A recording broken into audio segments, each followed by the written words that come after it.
Unless one has an affinity for looking ridiculously foolish, it is wise not to stumble aimlessly into a fantasy football draft.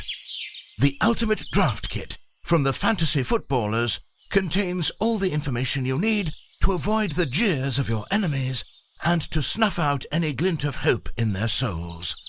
Imagine the gasps those trouser-wearing turnips will emit as you make yet another triumphant draft selection. Imagine their tears forming a formidable puddle as you assemble an unstoppable force. The Ultimate Draft Kit comes bursting at the seams with fantasy goodness. When you enter the draft room, you'll feel as if you were a monstrous beast let loose in a chicken coop. Head over to ultimatedraftkit.com today.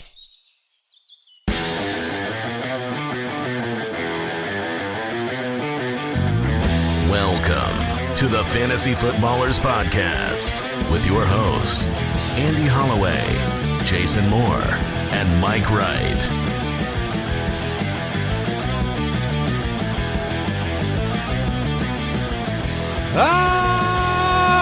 Welcome in. Is it football time? Did someone tell me?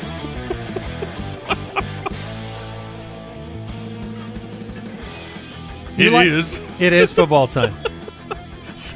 Sorry, guys. I was digging up a fun quote from an article. You'll hear about it in a little bit.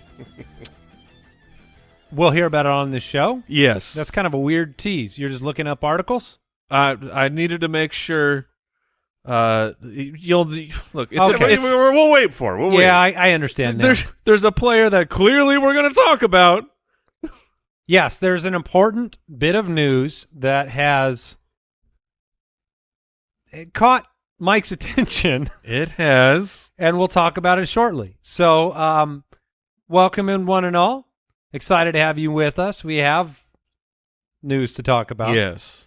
We got some mailbag, some best ball breakdown, lots of fantasy goodness on today's show. Ultimate Draft Kit available right now. You're heading into the weekend. You've probably got a draft. You're thinking to yourself, I'd like to do well at this draft. I don't know how I'm going to do that for sure. And then you're like, maybe the Ultimate Draft Kit could help me. Maybe. It can. I was going to get there, Jay, but you went right into, yes, it can. Just look, the people know. Yeah, it's great. UltimateDraftKit.com for your drafts and megalobowl.com if you want to be a part of the largest fantasy football season-long tournament-style league, which is up over 10,000 so far. Last year, it was 20. It's over 9,000. I'm going to say 22,000 because it was like 21,900 and a few. Okay. So we're gonna set the bar at 22,000. It's up over 10 right now. And you go to megalobowl.com, you pick a draft spot, and then you're good. And you're going to draft, and then you're going to try to win the league. Also, be aware when you pick a draft slot, you can scroll down. There are more dates. It doesn't look like there are more, but just scroll. Okay. And quick question. This one comes in from Chefster Maker. First time having a second flex spot on a roster.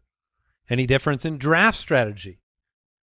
We made this change in conjunction with dropping kickers, I believe, in our league of record. Yes, we did. And so we do. We have 2 running back, 2 wide receiver, 2 flex in our league of record. So we are in the same type of format that you are moving to.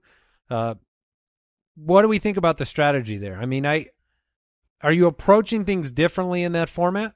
We already know that if you're in like a 3 wide receiver league, the kinds of changes that makes to your thought process. Jason, what do you think about the extra flex position? I love the extra flex position. It adds, more depth to the starting roster, obviously more strategy for the later round picks. And it's a great question to say, well, what do I do when I go deeper? And what I've found really is depending on whether you're in a standard league, a half PPR, or a full PPR, that second flex position, it changes positions. Yes. If you're in a full PPR, I'm usually going to be starting that second flex is going to be a wide receiver. I'd say more than usually. I'd say the majority of the time, if it's a full PPR, it will be a wide receiver in there. Even in a half point, the majority of the time it's probably still going to be a wide receiver. It's because once you're down to a certain tier, certain rank of wide receiver or running back, those receptions, they do matter a lot, and most likely it's going to be a wide receiver. So that is my blanket statement for you, who's a Chefster maker off Instagram. It's you're going to want to be heavier on wide receivers. I would say it affects the way I look at depth because you have an entire additional starting opportunity here. And sometimes the mindset in a traditional league format is to go into your draft and kind of fire a few darts at the end and try to find that explosive flex player. In this format, you are going to have to start an additional player. So maybe you're not – I'm not saying you aren't shooting for those players, but you also have to have guys that you know you can start. You can't overload your roster with players that are going to take a few weeks to materialize either. Sure, and the flex with benefits guys that I talked about when I gave the tip in our top 10 show, those are players that I might be a little bit more aggressive going after, and specifically not having the true starter, because I want the team to have a situation that should something break in my favor fantasy football wise, you now have an extra starter. You had a person who can contribute, but you're one play away from this player becoming a difference maker for your team.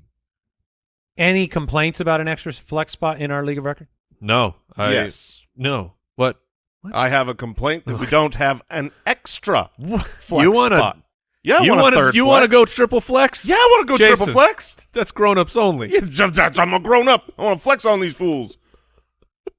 Look, the more you add. I'm adding that to the vote this year in our league. It's not going to – I know our league, and it's not going to pass. I know it won't pass, but I'm voting. And you just came up with that just now? That's right. Good. Good. That's on the spot. That's how I make my decisions. It removes – some people complain about the fact that there's too much luck in fantasy football.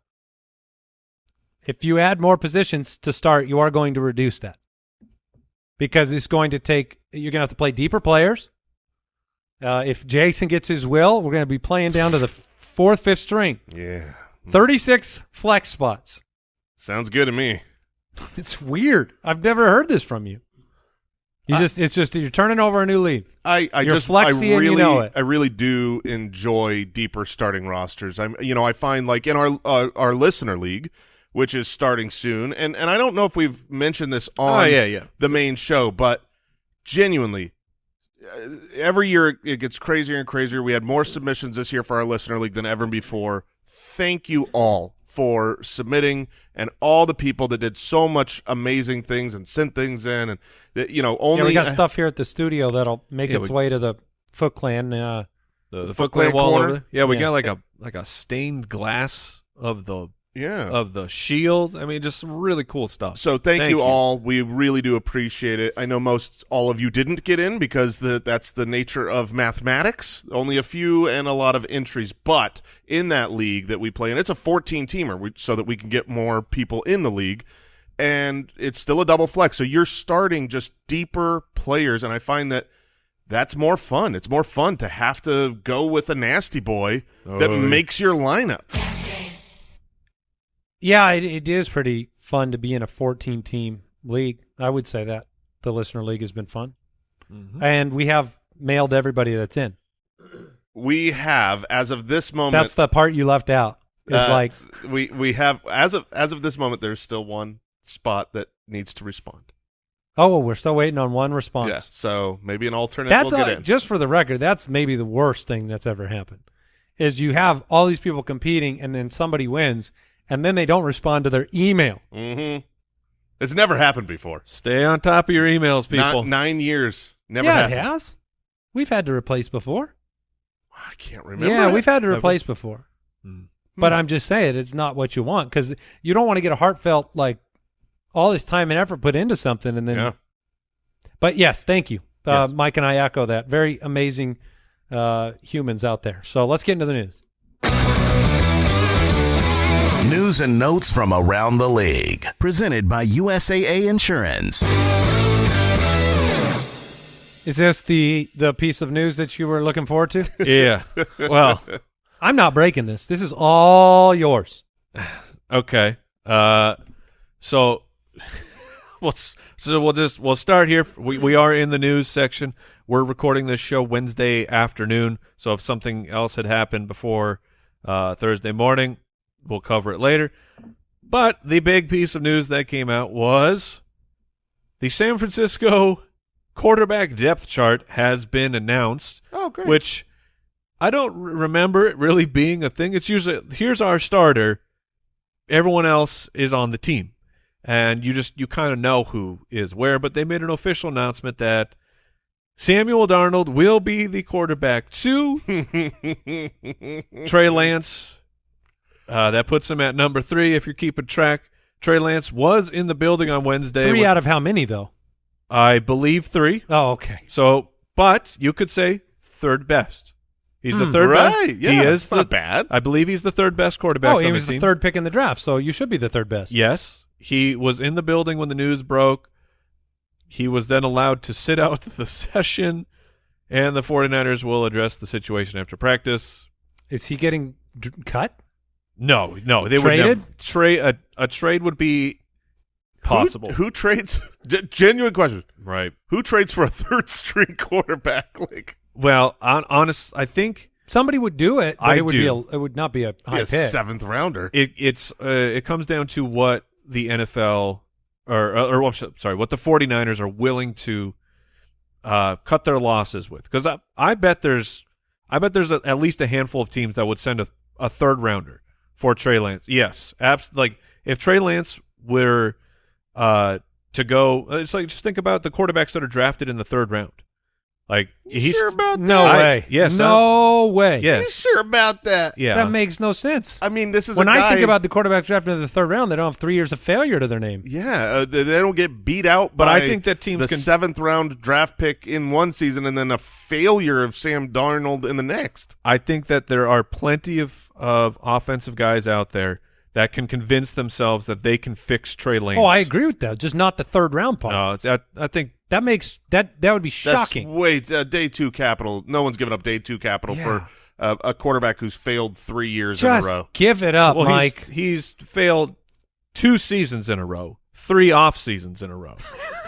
What in the world is happening? I'm not the point. I'm not trying to support Trey Lance right now. I'm just saying what the quarterback market is for a player with his skill, with his physical skill set, and then you have up to 3 more years left on his rookie deal. I think that a team could be interested. But will the 49ers be willing to let him go for a third? I don't know. They would slam the yes button as quick as humanly possible. Maybe that team has quarterbacks go down all the time. Like they missed the Super Bowl because all their quarterbacks were hurt.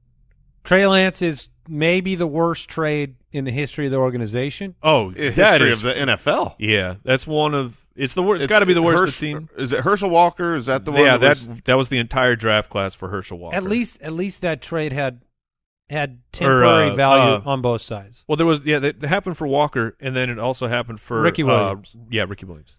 Yes, but then Herschel Walker did play football. Yes, and Ricky Williams played good football. Right, Trey Lance did not. What is 5 starts? It's incredible that the 49ers are as good as they are, having made that move. Yeah. This is an overt omission or admission of a mistake. There is no more sugarcoating the Trey Lance development. He hasn't developed. He has not become the quarterback that they want. The most fun part about this, for our show and for Mike's lasting love of Trey Lance, is that before the NFL draft, prior to that draft happening and the San Francisco 49ers taking him number 3, you freaking hated Trey Lance. Hated. You said he was the most inaccurate, inexperienced, worthless prospect, and if they take him over Justin Fields, you were going to just die. Yeah. and then they did it, you stayed alive, and you said, well, since I'm alive, I am going to support Trey Lance because I must have been wrong. Me, Mike Wright, I'm wrong. Kyle Shanahan knows what he's talking about. I believe in him. Right. You were right. You were right, my man. It was the ultimate. Stick to your guns. It was the coward. The ultimate draft a player that you don't believe in because someone else does. Does this mean it's Kyle Shanahan? It was the 3rd overall pick. Is Kyle Shanahan? Kyle Shanahan I owes fell for this with Sean McVay and Allen Yeah. Robinson last year. Are there no genius coaches? I mean, we were talking about Brandon Staley as a genius coach.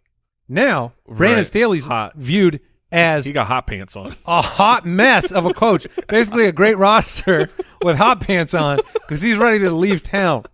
I mean, still they think he's have a good turned coach. on him. I still think he's a good coach. But But you genius are- coaches, Andy Reid is a genius coach. But even Andy Reid got ran out of town. That's true. That's true. Trey Lance is not going to be a great dynasty player for you. I'm speaking to everyone out there. Yeah, I again, we do so many shows. We talk so much football. I don't know if I had mentioned this, but we were at some point talking about Trey Lance. Like, what do you do if you're in a single quarterback league in dynasty? What do you do with Trey Lance? And I was a bit hyperbolically saying, I think you just drop it. Like, because if I drop Trey Lance right now, or let's go 2 days ago, 2 days ago when he wasn't the 3rd string quarterback, I drop Trey Lance. Half the league sees that and goes and does a big fab drop trying to get Trey Lance because just in case. And then they hold Trey Lance for eternity waiting for something to happen while I'm like, well, I'm living fancy free with my extra roster spot. 2 days ago, you should have just asked for like a 3rd rounder. Anyone want to give me a 3rd rounder? They won't do that in fantasy. You think someone's doing this in real life for a 3rd rounder? And to be clear, there are a ton of top 10 quarterback picks that don't get traded for or given an opportunity ever again. I was just looking. Jake Locker was the 8th overall pick in the draft. Well, he retired. Blaine, he was not given another. They didn't trade for him, right? No, Jake Locker had the Blaine Gabbert. had the concussion problems. Did he get to start again? No. Did he? Blake Bortles never got to start again after he was running out of town. Right. Mariota got it last year. Trubisky got a split second in Pittsburgh. Josh Rosen never got another chance. Well, he got like 700 more chances to be a backup. Rosen is the closest comp to me because all those other guys had time. Like Lance has started 5 games or so. And he will finish his career. And he will probably finish with 5 I mean, starts. it's like that one's hard too because it's like saying, well, you just got to let him start games if he stinks. Yeah. Right? I mean, isn't that what you're saying? No. That a guy that isn't good has to start some games? I think he's more saying that we don't know what we don't know, and so Right. people. I wish Josh people Rosen can had make started none. Yeah, people can make a bad decision of thinking they could fix him. I'm saying last year he had the 2 starts. One was in a monsoon, and then he got hurt. And then you don't start him over Brock Purdy, who came in and played extremely well. They're just not saying this in the building. I mean, I'm not saying that Trey Lance could be successful in a different offense. He's clearly not built for the 49ers offense. I think that's the headline. I mean, Jimmy Garoppolo, very successful, very accurate quarterback. Right. Sam Darnold can handle that. Obviously, Brock Purdy can handle that. I wonder. Trey Lance is just not built for the accuracy. Was a problem coming into the NFL. We know I believe this is common knowledge that they said that they were between Mac Jones and Trey Lance during that. Would have been such a better pick. Mac Jones would be. Yeah, I think he'd be a star right now if he ended up going to Kyle Shanahan's system. 100%. Miles Sanders. There's some other quick injury news. Miles Sanders absolutely ready for Week 1. That's great. More Panthers news. Not so great. DJ Chark hamstring injury. Yeah. Didn't practice. So I'm going to stop talking about players. Chris Evans could serve as the team's preferred passing down back. This is an Athletic report. It seems to be trending that way. The Travion Williams, I think, was he was the de facto number 2. The team had praised him for his pass blocking and things like that. But he got hurt, and now he's missed most of training camp. And Do you Chris care? Evans, Do you care about Chris Evans in drafts? probably not in redraft, but unless we get like a for sure Chris Evans is locked in as the number 2 guy, but I don't think the team will even say that. I don't even think they know. I don't. You know what I mean? Right. Like they might have who's up next, but I don't think that they will have someone that they think is locked in for the season. Yeah. This is why drafting insurance running backs can be a fool's errand of, well, Chris Evans is the number 2 right now. Sweet, I'm going to stash Chris Evans, and then if Joe Mixon misses time, all of a sudden it's just like Chris Evans isn't even the guy to have. It ends up being, And that's Chase. because of being the number 2 right now to Mixon represents being a pass catcher. Whereas if Mixon goes down, they're looking for something else to fill that role. right. Jerome Ford should be ready for week 1 for the Browns. They're Okay. hopeful that he'll be ready. He's another guy that he's going to fill in the gaps of what Nick Chubb can't handle or when he needs a break. T.J. Hawkinson Yeah. missed practice due to lower back stiffness, which as far as I know, is not a kind of a follow-up side effect to an ear infection. No, this is unrelated. Not He a had the doctor. he had the ear infection that was causing equilibrium problems, kept him out of a lot of the time with the team, got back, and now he's dealing with lower back stiffness. So he's just missed quite a bit of time. I don't think it's a huge deal. I mean, obviously we saw when he came over and had no time with this team last year, they were just, you're out there, here's playbook, we're going to throw it to you a ton. And I expect him to still be out there, but it's good opportunity to get targets going elsewhere to like Jordan Addison, who's back. Like Jordan Addison. And Jordan or or Jordan Addison. Mr. Addison. Mr. Addison. No? Boston. Okay. All right. I just had to try on a good Matrix You sure that T.J. Hawkinson's earache and backache aren't like kind of contract aches? I do not believe they are. Because there were some rumors about that, and this is his last year. He's on a contract season. I'm sure we're he'll, already there for Hawkinson. I'm sure he'll get a big contract. He's not a running back. Cole Kmet got a big contract. A lot of these tight ends leave though. Dalton Schultz didn't get a big contract. Trey Burton didn't get a big contract. Yeah, I don't know. He's going to make a lot of money though. He'll get a massive contract. From the Vikings, though? I'm saying... Oh, you're just saying, will the Vikings pay? I do think they will, because when teams invest the draft capital in a trade, they usually want to retain that player. But we'll see. TBD. Corey Davis stepping away from football at the age of 28. He left $10.5 million on the table for 2023, although he might have been cut and chose this as a different option. Quiz. How much money has Corey Davis made in his career? Because I have that answer for you. So Corey Davis was a top 10 pick. Yep. In the NFL draft. Number 5 overall. So number 5 overall. So you just right there, you make a really good amount of money on your first contract. The Jets, if I recall, when he got the deal from them, we were like, what? But it was the Jets tax because at the time they were a bad team. So total, I'm going to go 30 mil? Ooh, I'm going north of that. I'm going. You're going 50? I'm going 55. $52 million. Oh, 52. I hope it's not Price's Right yeah, rules. no, it always is, and you lost. So I lost.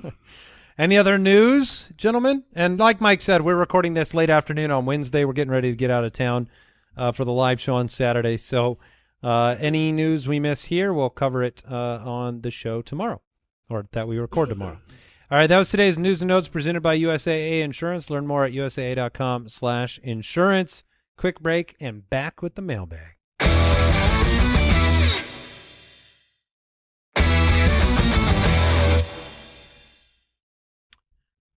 All righty, Mike, are you primed and ready? I mean, I know the hair's looking ready. It's coiffed. Only Mike can do that. Is that a word? I think so. Okay. I tried it out. Jason, try to spell that word for us. QUAFT is how I spelt it. Ooh, I would have gone FFED.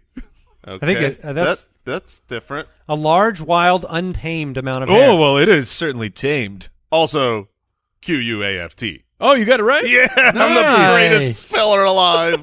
You're a hero. All right, Mike, here we go. Mailbag.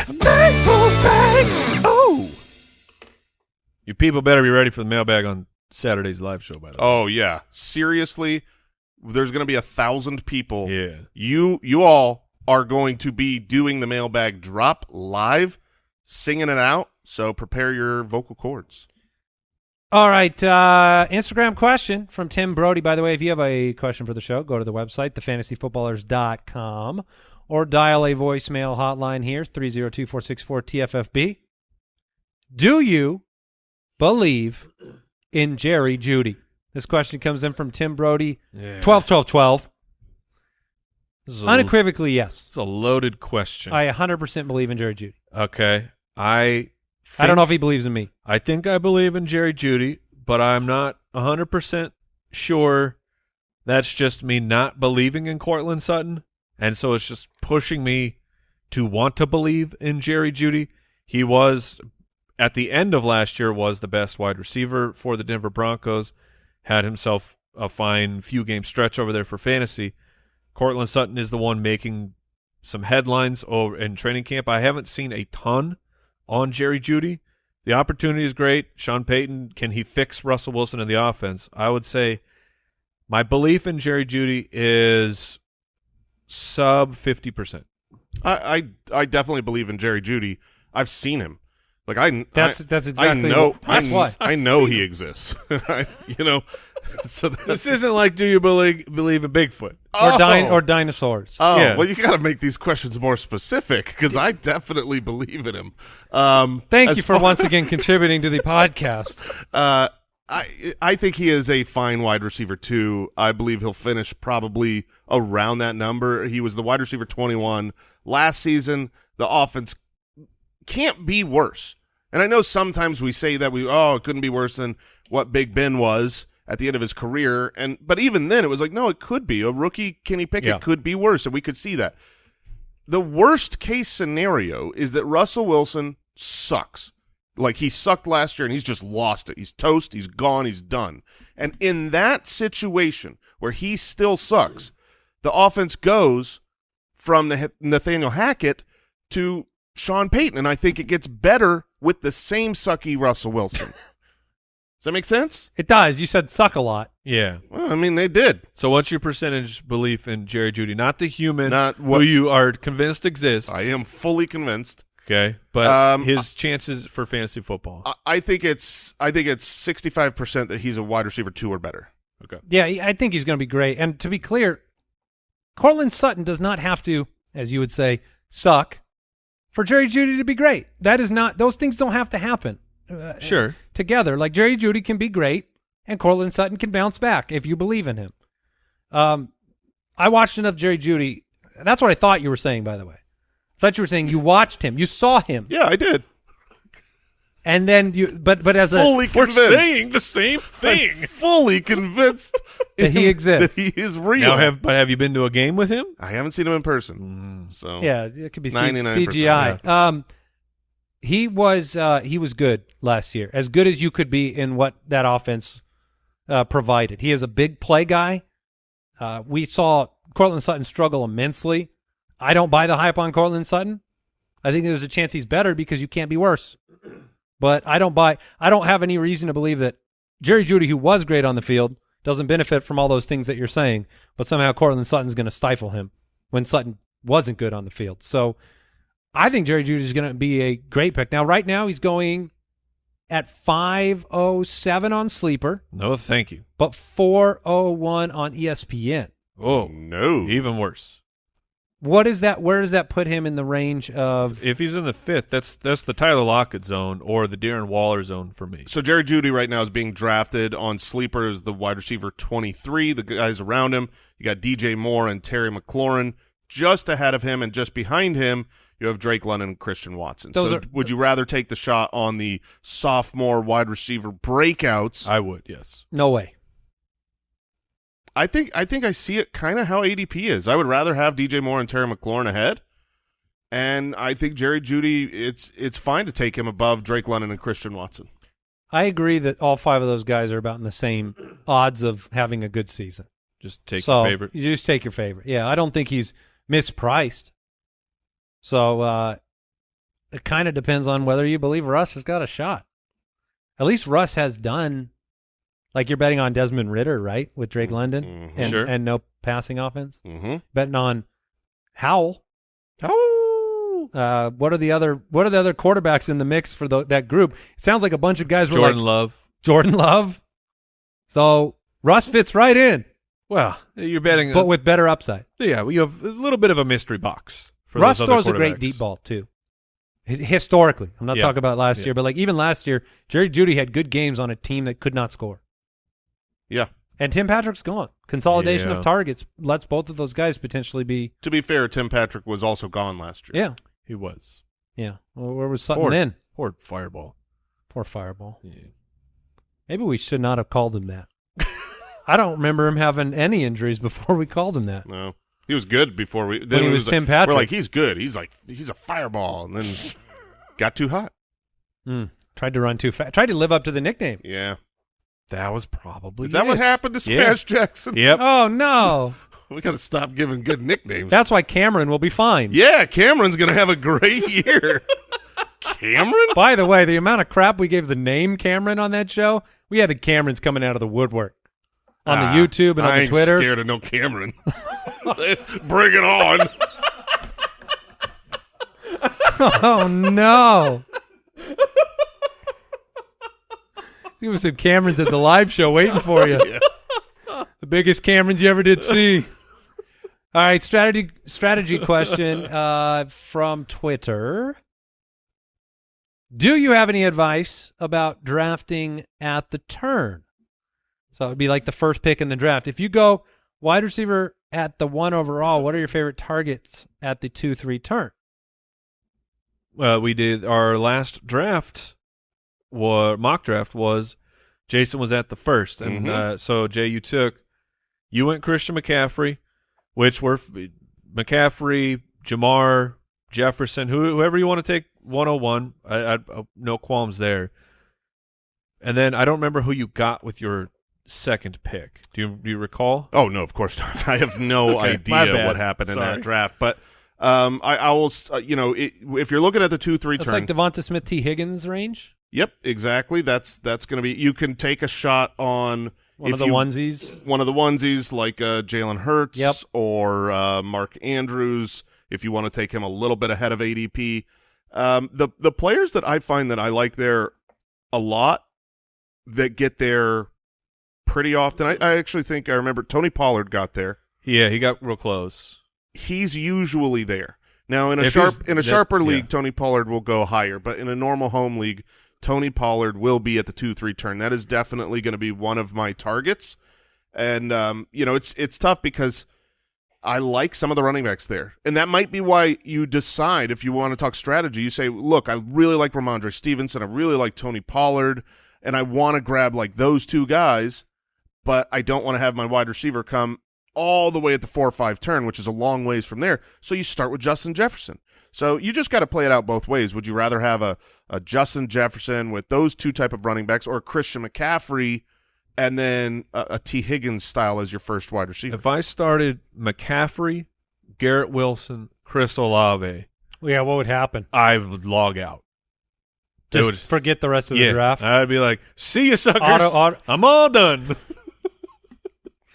I just heard from somebody on Twitter that accidentally drafted Mike Evans in the first round. Yes, I saw that. Did you see that? I did.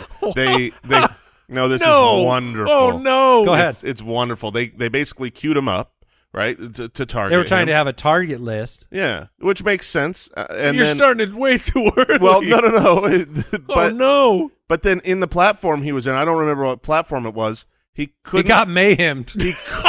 Yes, he couldn't figure out how to draft. So he's on the clock trying to figure out how to select the player he wants. No. And because he had Mike Evans queued, it didn't go with like the normal auto draft of like highest ADP. And instead, he got Mike Evans at the first. So How do you not frantically shoot messages? I can't figure out how to do the draft. Please pause the or draft. just take Mike Evans off the list. If you Yeah. can figure out how to do that, then you get a better player. Wow. Well, I hope that works out. That was his response to me saying, draft Mike Evans. And I was Yeah. like, that's not what I meant. Not above everybody. everywhere. All right, this question from Rick McBee says, what is your favorite part about working together as friends? Lunchtime has to be cool beans. Lunchtime is awesome. Lunchtime is... The discussions at lunch are They're eye-opening. I mean, we learn so much about the world, about humanity. We have scrubbed those tapes. Those tapes are not anywhere to be found. Every single day there is one topic that comes to the table absolutely from Josh. nowhere. Oh, sure, sorry. oftentimes. But it's like you could never plan it. We don't come to lunch thinking, oh, I'm going to talk about right. Atlantic tuna.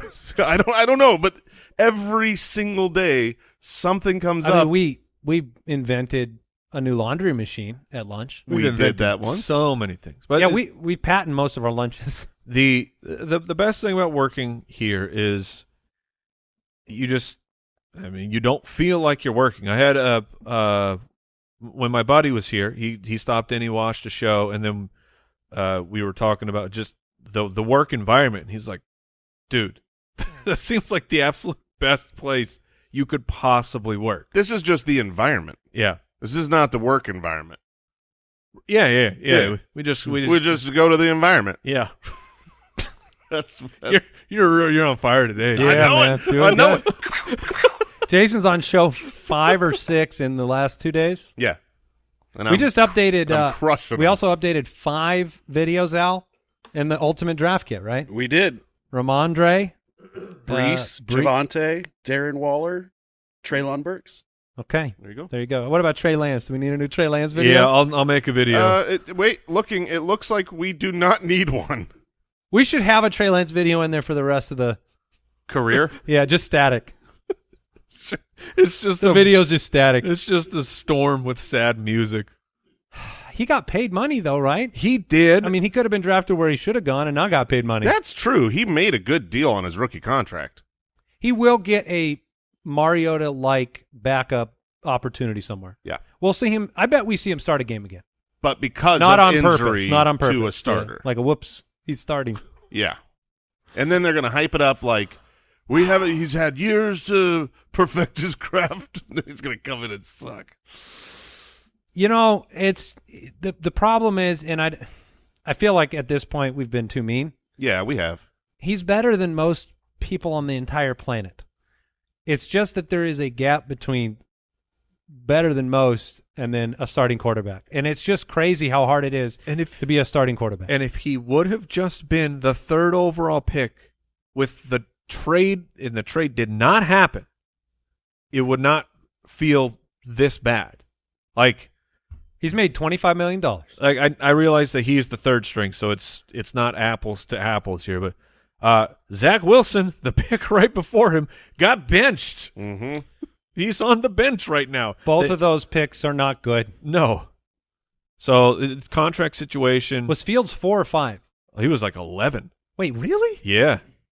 Yeah. Or not the 11th quarterback, but he was. No, he was in the double-digit rounds. He was? Yeah. I thought he was like 6 or 7. I'm on Maybe it. it's just because that's how we project. He's 11th. Yeah, that's right. The Fields Hive remembers. Well, I mean, we wrote that down. Because when we projected that draft, we projected Justin Fields somewhere between 2 and 4. Yeah, because that's where he should have gone.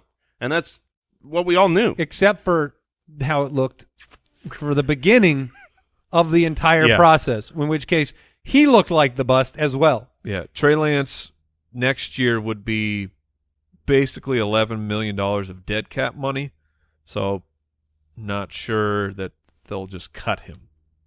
He'll probably just ride out the contract. The truth is that the 3rd string quarterback for the San Francisco 49ers has had opportunities relentlessly. Yep. All right, enough Lance. I can't Sorry. handle it. Next question. Maybe they'll bring him in as a tailback.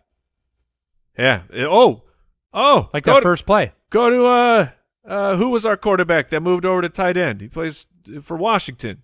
Logan Thomas. It can happen, Trey. I think 0.1% of people even know that Logan Thomas was the 3rd string quarterback for the Arizona Cardinals. Yeah. And he had a rocket for an arm. Yes, he did. He didn't know where to aim it, but he could throw it. I don't think he knew how to aim it. He knew where he wanted to aim it. He basically he stepped back to pass, spun in a circle, and just threw it really hard. And it went 90 yards. Wow, I haven't seen one of these in a while. This one comes. Oh, now I see all of our doc changing to questions from X, the other platform. Ryan Sheets says touchdown only league. Would you draft Derrick Henry, Saquon, or Bijan? Give me Derrick Henry. Ooh, yeah, I'd go Derrick Henry. I'm fine with that. This question comes from Instagram, Amy Rose 26. If you name a team based on a player, do you keep the team name if you drop or trade that player? Examples. Great question. Let me give you these three examples. Very important. Bed Bath and Bijan. Nice. Ooh, Good name. I like that. Say my name, say my name. Okay. Okay. Or I'm sorry, Smith Jackson. Like if you name them, those are good names because they're fun. Like Bed Bath and Bijan. Yeah. You're probably good because you ain't trading Bijan probably. Those are great, but the rules are very, very clear. Okay. Soup's clear. The moment that player leaves your roster, you have to have a new team name, Mm-hmm. and that is the danger of having the hilarious player pun name. Yeah. It's a sharp blade Yeah. because you get people with the giggles, but then you look the fool should you move on from that player. You better have a backup for one of the other Yes. players on the team. Yeah. Or when you're having the trade, can you trade the rights to the name? You can absolutely For trade. an extra asset? I Or will is it trade just you part of the Bijan discussion? Robinson and the The name, Bed Bath and Bijan. Bed Bath and Bijan. You can have it. I'll change. But I want an extra one. Isn't that store bankrupt now? Yeah, they filed, So- Yeah, I probably don't want that name. You can't have any bad juju on your fantasy team. Yeah. All right, moving on. Best Ball Breakdown, presented by Underdog Fantasy. Welcome to the final Best Ball Breakdown presented by Underdog Fantasy. This whole offseason, which means we're ending the offseason. We're getting ready for the real season. We have been spending time in best ball strategy, concepts, ideas, favorite picks, all of that stuff. So why not take this final Best Ball Breakdown segment and learn a little bit from the Best Ball Baron himself. Oh, the Best Ball Baron. New nickname. Got it. That's You not can bad. you can trade the rights for that too if you want. The Best Ball Baron, Jason Moore, who has drafted more best ball teams than anybody in this entire office. We want to know right here, right now, as you head into the season, who are your most commonly rostered players, and why are they Corey Davis? Yeah, my least favorite exposure rate is definitely Corey Davis. I have him in 15.6% of my leagues, which is a pretty high number. Did he just become a habitual final pick? He was one of the, depending on my builds, if I was looking for a wide receiver at the very end, especially earlier in the offseason. I haven't drafted him as much lately, but earlier in the offseason, it seemed like I was drafting him thinking he would be playing at a new team. He would get a new home, Gotcha. that he would either be cut or traded, and that his value would go up from being a dead last-round pick. I will say, when I went to my X timeline, I had no idea that the Best Ball Bros were so into Corey Davis. Because when Jason hit me with the 15%, it's like, what are you doing? And then I go on Twitter, and everyone's like, oh, crap. All my Corey Davis exposure. And everyone's like in the double digits. What are we doing here? The thing is it's Corey Davis. but he's been very relevant. He's not been a superstar, but he's put up plenty of stats. If he just did what he's done lately and he's gotten a quarterback upgrade, he would have been paying off great. Yeah, but he has Alan Lazard and Randall Cobb on the team now. Sure, but he Cole he Hardman doesn't. and Garrett Wilson. Yeah, but he retired. So so 15% of my leagues just got one wide receiver fewer. So you're one pick. You burned off a pick. Tell us some that you're more proud All right. One of the guys we've loved all offseason. He is always outproducing his ADP, and his ADP is worse than it's ever been. Mike's my guy. He's my number one most exposed player, Tyler Lockett. Yeah, baby. He will refuse to be drafted where he should, and so you'll get him at a value. Other players that I have. It's his greatest gift to the fantasy football community is that those who remain on Team Lockett, we just keep getting rewarded. He's very Frank Gore-esque from days gone by. So what percentage was Lockett? Lockett was Lockett's 31%. Ooh, He's in a third baby, all in. I told you guys earlier, I had to make a rule eventually that I was not allowed to draft Tyler Lockett because I was like, I can't not get him. Every time I'm looking at where he's at and the players around Is that him, your highest? oh, he's by far Which my highest. Kyle shot us a note for those who are new to best ball and things like that. What first off, what exposure? We're talking about the Al said it was 97% exposure until you made the rule. the exposure is like the percent of teams that you have drafted that player, and anything over the 20 percentile mark is confidence. Is like you have a lot. You're part of the fan club a lot, yeah. What's your next highest? My next highest, I've got James Conner at 24%. Okay, so bullish. Where he's going. Austin Eckler is at 20%. At quarterback is I'm all over the place. The only quarterback that I've got like a significantly higher amount because I've taken them all is actually Matthew Stafford. Wherever I had Cooper Kupp, that will certainly not go wrong. Matthew Stafford. Well, it's just to complete the stack, and he was cheap. Gotcha. And oftentimes, he's a third quarterback in certain Matthew builds. Stafford actually just retired. I wouldn't doubt it. And then at tight end, my highest drafted tight ends, Mark Andrews. Mark Andrews is at 20%. Certainly, I have look, we make rules. If he's there in the middle of the third round, he's on my team. Tyler Higbee has been one of my absolute favorites to stack with Stafford, and Tyler Conklin. I've got quite a bit of him, and Gerald Everett. All of those guys are up there. Oh, some nasty boys. Yeah, good. Team. I'm a 3 tight end build late tight end drafter. As the best ball baron. As the best ball baron. All right, that was Best Ball Breakdown. Breaking down the Best Ball Baron, presented by Underdog Fantasy. Get your first deposit matched up to $100 by using the code BALLERS over on Underdog Fantasy. That is it for today's episode of the show. Yeah, speaking of Underdog, they are presenting Ballers Live, or the Megala Show at ballerslive.com. Saturday, L.A. It's going to be incredible. All three of us will be there. We will. We will be there. Hopefully you're there. We'll see you on tomorrow's show. Goodbye. Thank you for listening to another episode of the Fantasy Footballers Podcast. Join our fantasy football community on jointhefoot.com and follow us on Twitter at the FFBallers.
তাড়াতাড়ি বলতে বা